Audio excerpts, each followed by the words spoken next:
بسم الله الرحمن الرحیم. حامد و مصلی. محترمینو یو محترم رور دا پښتنه کړی ده چې زه د یوځای چا سره مزدوري کوم په کور کې چې هغه نن منځونه کوي نشې کوي بس صرف ګناوې دي کوي نو د داسې سړي سره زما کار کول مزدوري کول جایز ده او که نه ده.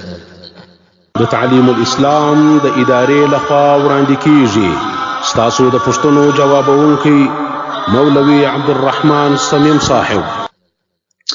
علامه مفتی محمد یوسف لدھیانوی شهید رحم الله په خپل فتاوا کې مسلون کا حل جلد نمبر 8 صفحه نمبر 515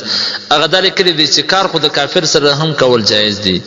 او کچیر هغه مسلمان نه هغه د منځ ترغیب ورکول پکار دی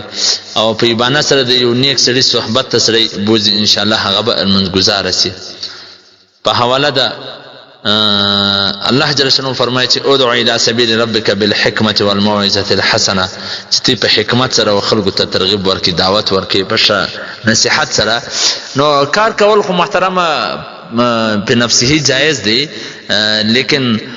ترغیب ورکول دعوت ورکول په کار دی چې هغه د دین طرف ته مایل شي د نیکی طرف ته راسي د شو اخلاقو طرف ته د منځو طرف ته راسي خو بهر حال ستا پر کار باندې ساسر په مزوري ساسر نه پریوځي وسه.